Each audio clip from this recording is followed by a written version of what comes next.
하나님의 백성이 평화를 갈망하던 시대의 선지자 이사야는 이렇게 선포했습니다. 너희는 위로하여라. 나의 백성을 위로하여라. 너희의 하나님께서 말씀하신다. 예루살렘 주민을 격려하고 그들에게 일러주어라.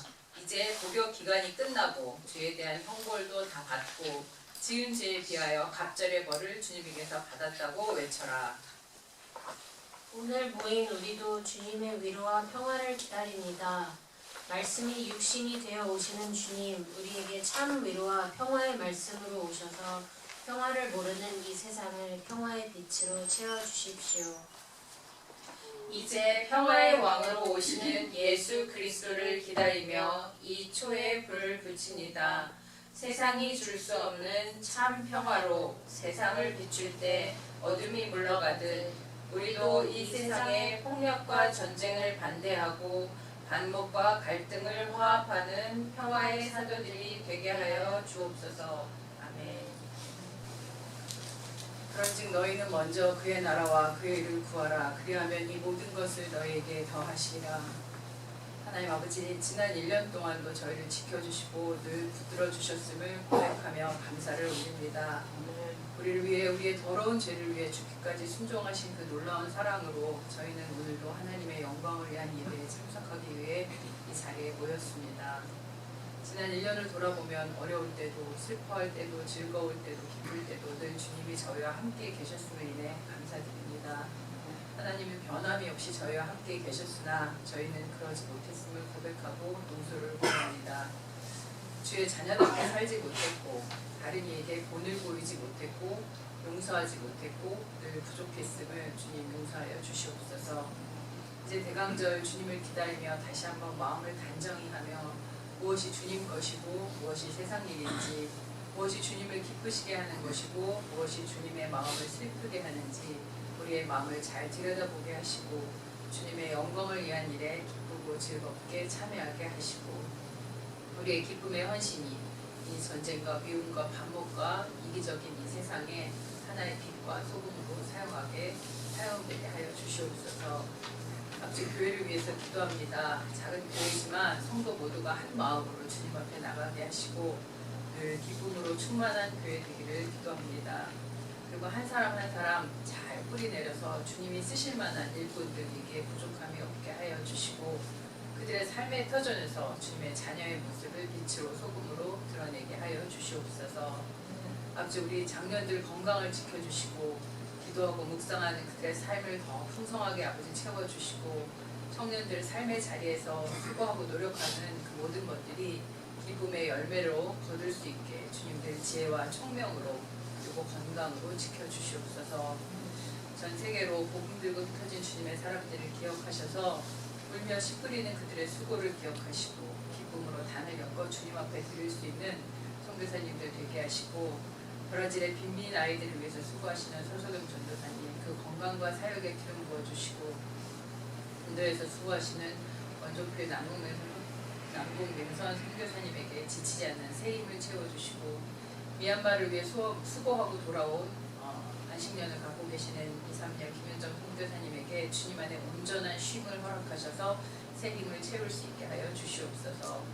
또 브라질에서 다른 지역에서 사역을 하시는 조반석 이명희 선교사님에게 맡겨주신 사역에 충성하여 하나님을 전하는 그 모든 순간이 기쁨으로 반짝이는 순간들이 되게 하여 주시고 아버지, 우리 교회 빈자리들을 주님의 사람들로 채워주시고 다같이 모여 거룩하고 영광스러운 예배가 이 자리에서 주님께 올려지게 하시고 주님의 거룩하고 온전한 말씀이 선포되기를 기도합니다. 말씀을 선포하는 자에게 힘을 주시고 강건함을 주셔서 독수리와 같은 새 힘을 주시고 말씀이 우리의 심령을 쪼개는 성령의 말씀이 되게 하여 주시고 그 말씀을 옥토와 같은 심령으로 받아 열매 맺는 우리 삶이 되게 하여 주셔서 진정한 주님의 사람으로 살기에 부족함이 없는 저희 모두 되게 하여 주시옵소서. 아버지, 주님을 기다립니다. 어서 오셔서 우리 가운데 빛으로 전향하여 주시옵소서. 아기 예수로 오시는 예수님의 이름으로 기도합니다. 하늘에 계신 우리 아버지, 이름이 거룩히 여김을 받으시오며 나라의 주시며 신의 하늘의 죄를 주것 같이 땅에서도 이루어지이다. 오늘은 하나님이 주시옵고 우리가 우리에게 죄진 자를 다하여 주것 같이 우리 죄를 다하여 주시고 오늘 시험에 들게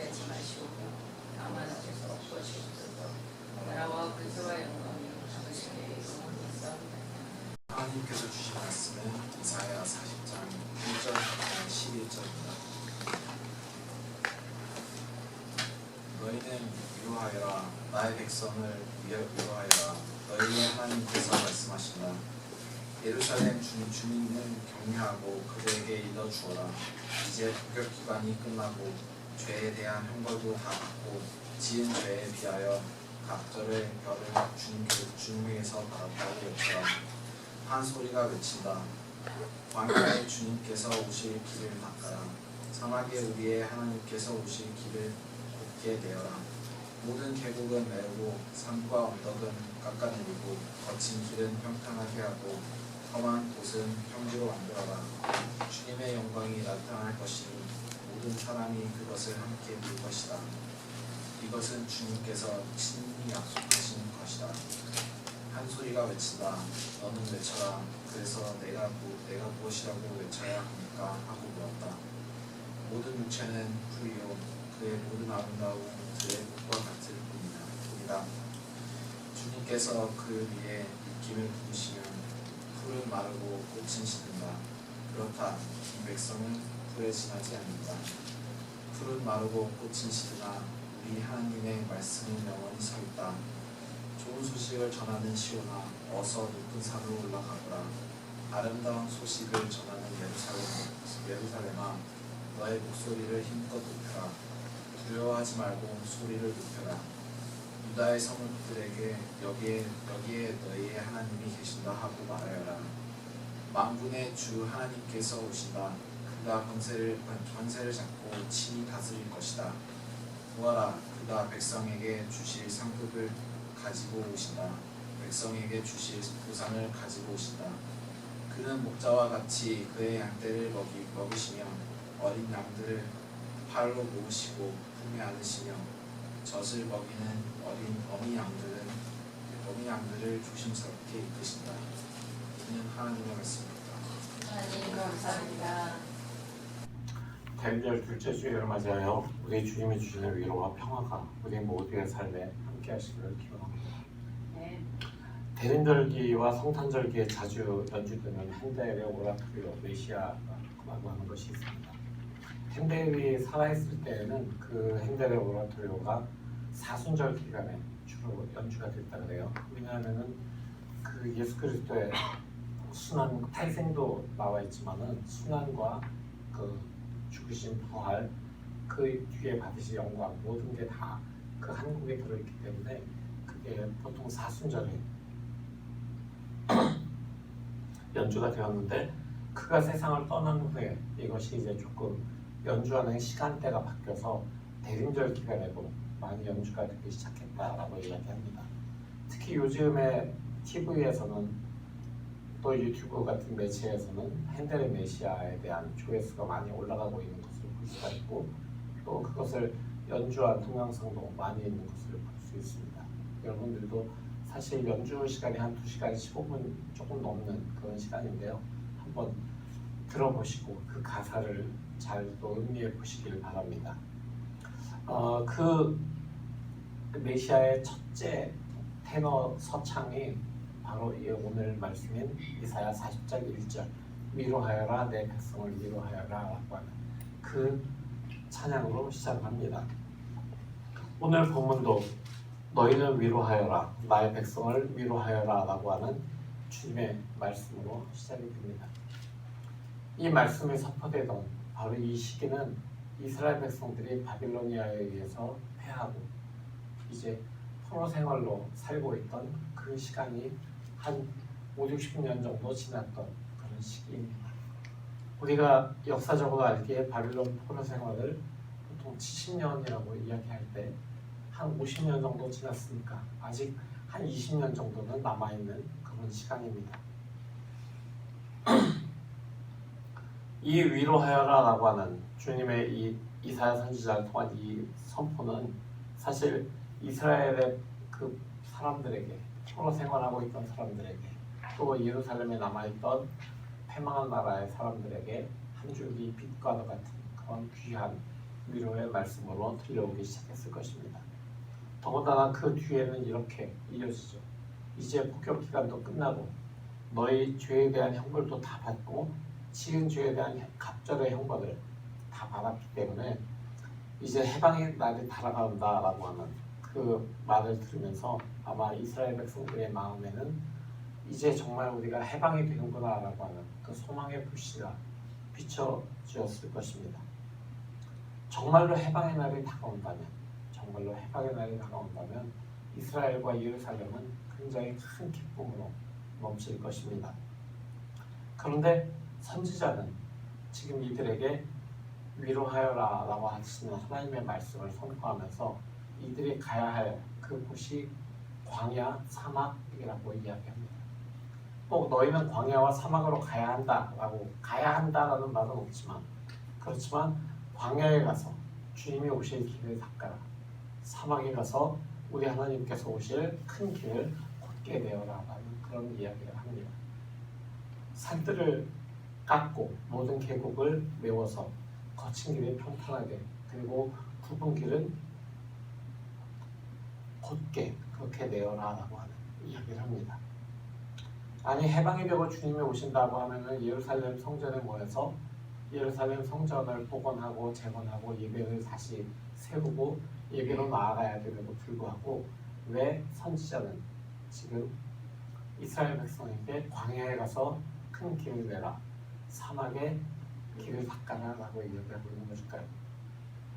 요즘처럼 캠핑이나 자연에서의 체험들을 많이 좋아하는 사람들이니까 요즘 같은 경우에는 좀 프로 생활로 찌들어 있는 마음을 광야에 가서 좀 캠핑도 하면서 좀 편하게 지내면서 자연도 보고 회복해 이런 것도 아니고요.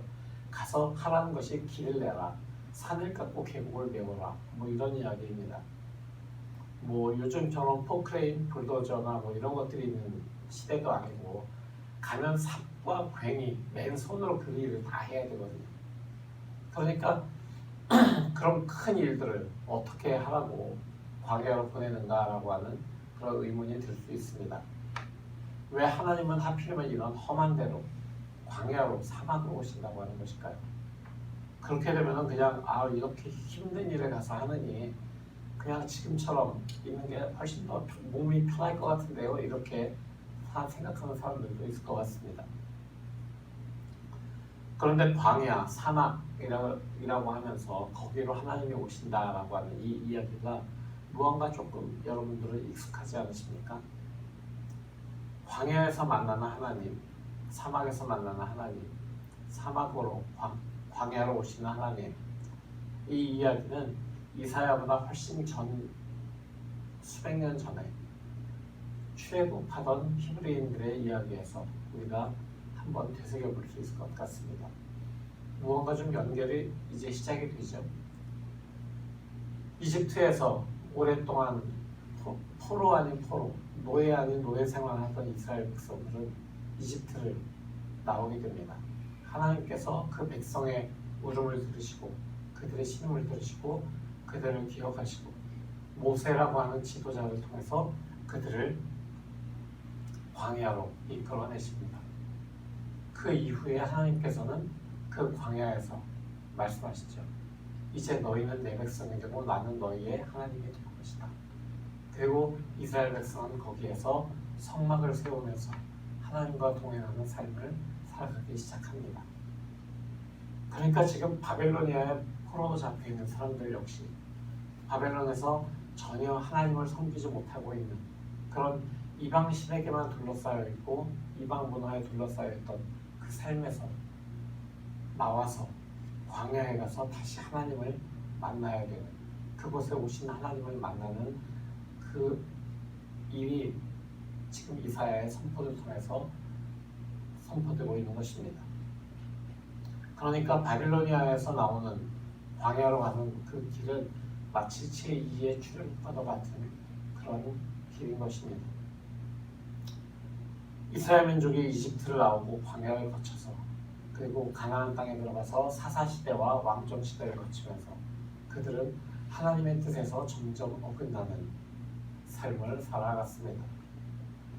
그런데 그들이 그렇게 악한 일을 한 결과 그들은 하나님의 진노를 사게 되고 하나님의 징계를 받아서 나라가 망하고 포로 생활을 하게 되었던 것입니다.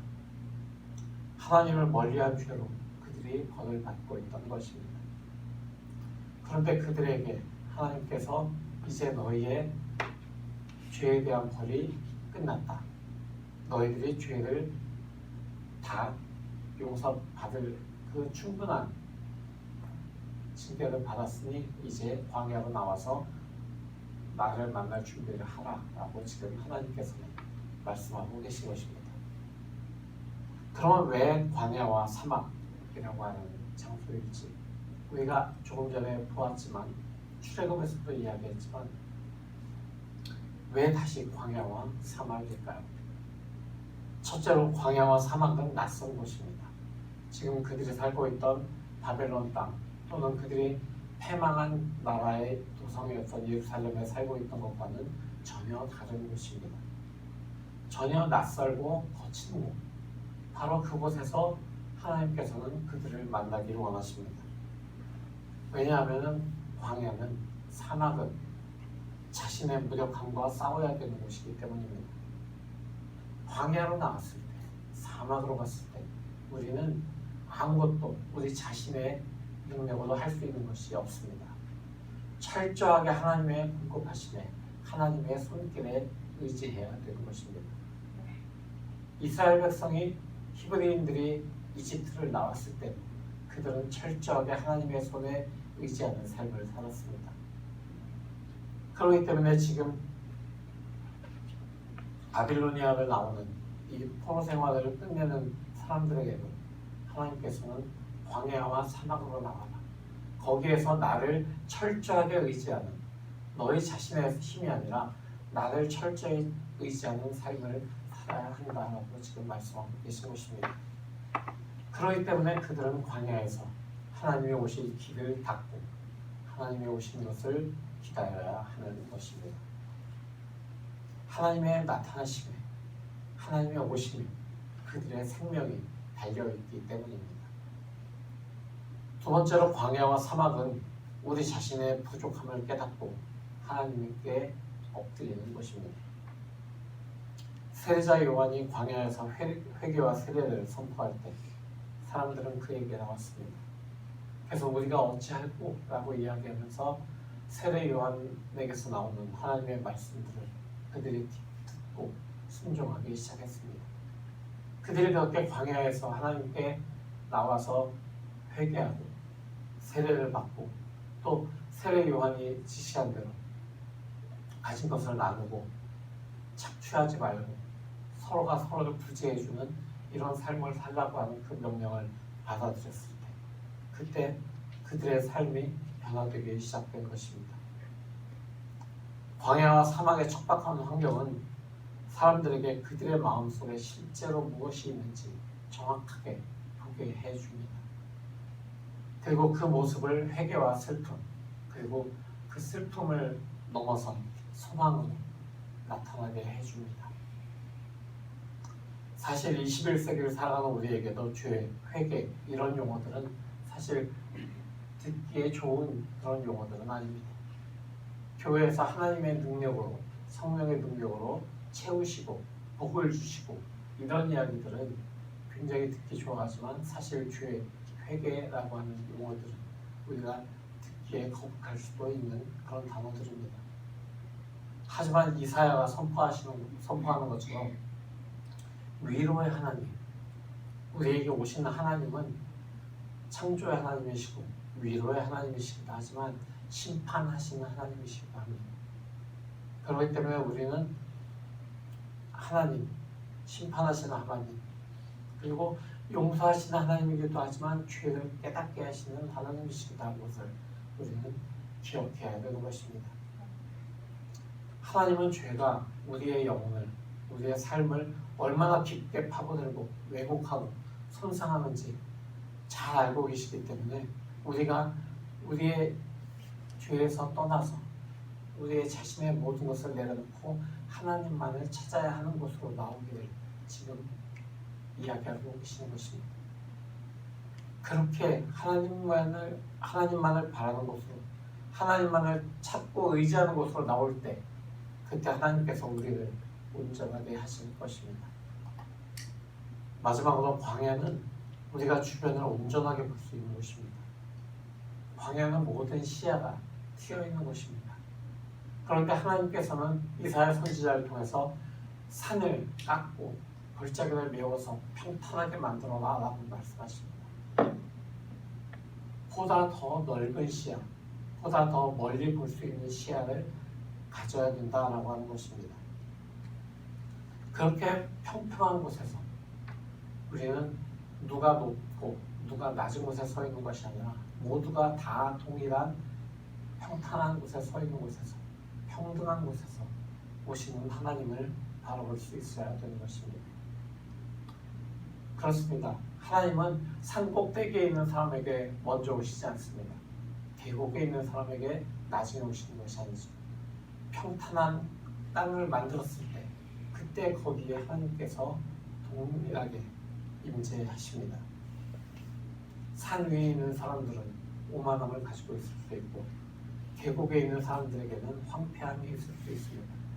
하지만 하나님께서는 산을 깎고 계곡을 메워서 모든 사람이 동일한 상태에서 하나님을 맞아야 한다라고 지금 분명하게 이사야 선지자를 통해서 말씀하고 계십니다. 완전히 재창조된 그 풍경에서 하나님에 대한 꿈을 꾸어야 된다라고 지금 말씀하고 계신 것입니다. 매우 매끄럽고 고든 그런 풍경 덕분에 모든 사람이 하나님의 구원을 바라고 하나님의 구원을 볼 수 있는 곳, 바로 그곳이 광야입니다. 하나님은 이어서 선지자를 통해서 광야에 나온 사람들에게, 모든 사람들에게 외쳐라라고 말씀하십니다.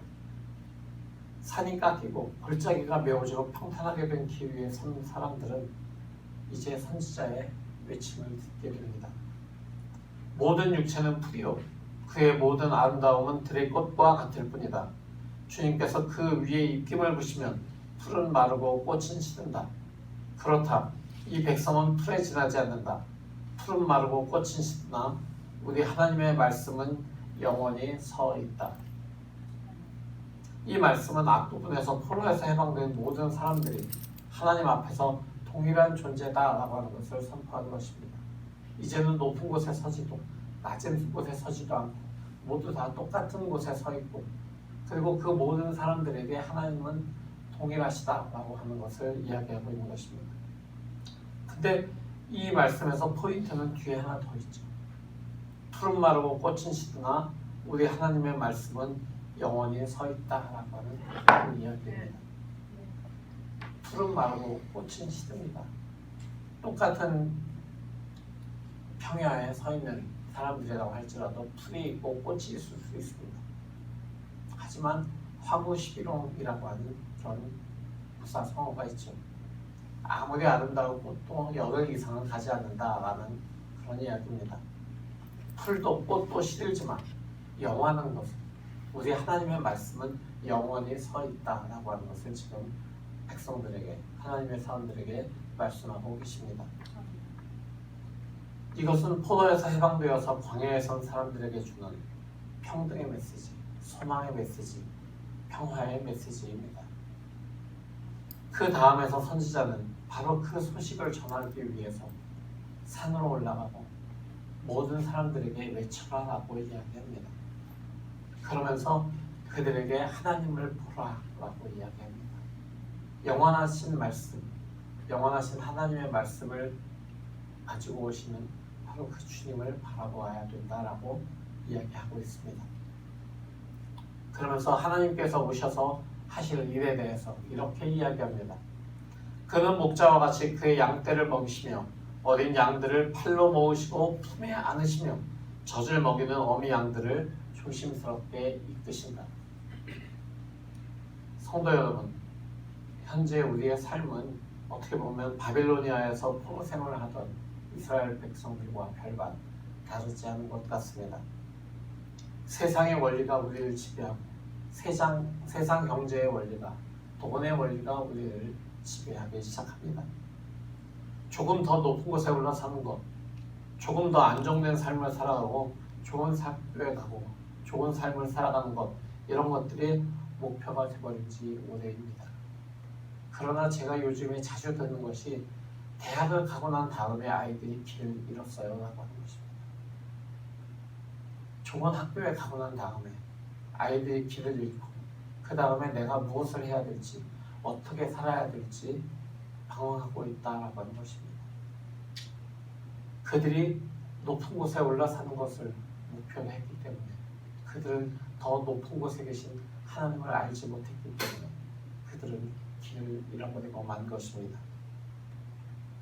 목적지에 도달한 순간 자신이 서 있는 곳이 골짜기인 것을 깨닫게 되었기 때문에 목적지를 잃고 영혼이 피폐해지고 오히려 그러니까 순간의 쾌락에만 몰두하는 또는 자기 실망에 빠져서 담구석에 들어앉아 있는 동굴에 들어앉아 있는 그런 삶을 살게 되는 것입니다.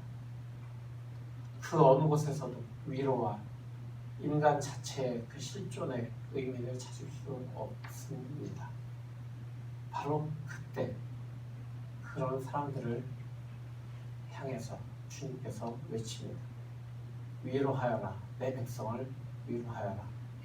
그리고 그들에게 광야에 나가서 길을 닦으라 라고 말씀하신 것입니다.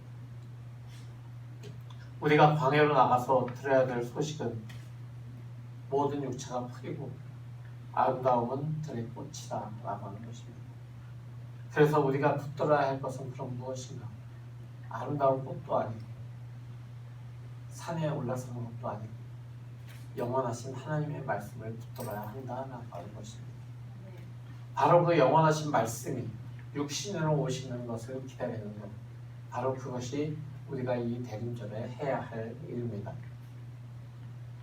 영원하신 말씀이 육신으로 오시는 그 사도 요한의 말씀처럼 말씀이 육신으로 오시는 우리 그리스도 예수를 붙드는 우리 모두가 되어야 합니다. 영원하신 그리스도, 영원하신 말씀이 육체가 되어 오시는 그리스도가 바로 우리의 위로이시고 우리의 소망이시고 우리의 평화이십니다. 말씀을 정리합니다. 그리스도 예수는 우리 삶에서 가장 궁극적인 위로가 되십니다.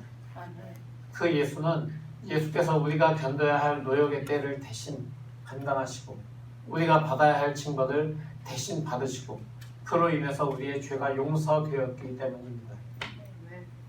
이 말씀은 그리스도 예수께서 완성하신 그 부활 생명에 우리도 값없이 믿음으로 참여하게 되었다라고 하는 그 말씀입니다. 다시 말해서 그리스도 예수를 믿음으로 우리가 죄와 죽음으로부터 해방되었다라고 하는 그런 이야기입니다. 이것은 단순히 그냥 성경에 몇 글자 적혀서 기록된 것이 아니라 우리의 삶에 나타나는 생명이고 실제적인 능력입니다. 바빌로니아와 같은 세상으로부터 이집트와 같은 세상으로부터 영혼의 구원을 위해서 과감히 광야로 나갈 수 있는 그런 소망을 우리에게 전해주는 그 말씀입니다. 그리스도 예수가 오시게 될 그 오심으로 받게 될 그 위로를 구하시기 바랍니다. 그 위로를 소망하시기 바랍니다. 그 위로로 인해서 받게 될 소망과 평화, 마침내 우리에게 오신 그리스도로 인해서 우리 마음에 임하게 될 영원한 평화를 구하십시오. 평화의 왕으로 오시는 예수 그리스도의 이름으로 축원합니다. 네. 오늘 이 말씀을 가지고 우리는 묵상하면서 나아가길 원합니다. 주님의 그 평화가 우리 마음에 들어올 때 그때 세상에 어떤 것도 줄 수 없는 그 평화로 우리의 마음이 환하게 비춰지길 바랍니다.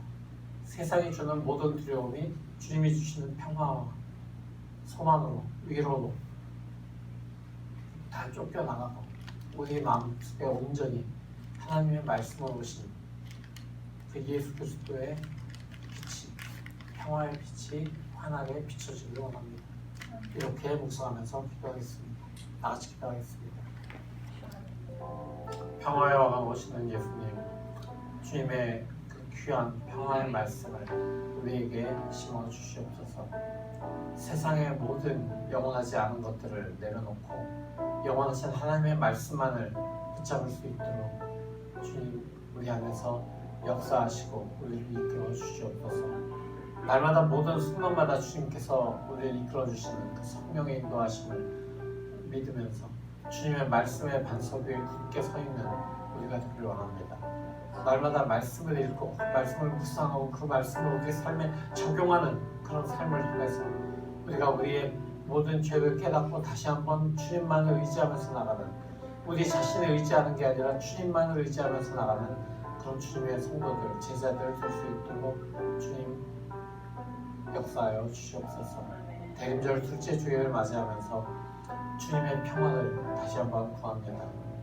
주님께서 우리에게 말씀의 육신이 되어 오시고 우리에게 주신 그 평안을 우리가 말씀 속에서 찾고 그 평안을 누릴 수 있도록 주님 우리에게 오시옵소서. 임마누엘 주의 연수여 어서 오시옵소서. 예수 그리스도의 이름으로 기도합니다. 아멘. 성도 여러분, 참 평안을 갈구하던 시대에 하나님의 말씀만이 영원하다고 선포된 것을 기억하십시오. 말씀 안에서 참 평안을 발견하십시오. 아멘. 영원하신 하나님의 말씀이 육신이 되어 오셔서 참 평화를 주심을 기억하겠습니다. 그 평화를 세상에 전하겠습니다. 곧 오셔서 임마누엘. 아멘. 이제는 우리 주 예수 그리스도의 무한하신 은혜와 아버지 하나님의 지극하신 사랑하심과 성령 하나님의 내주하시고 역사하심을, 이제 평화의 말씀을 마음속에 품고 세상으로 나가기로 결단한 모든 성도들 머리 위에, 그들의 가정과 학업과 하는 사업 위에 영원토록 함께 하시기를 간절히 축원하옵나이다. 아멘.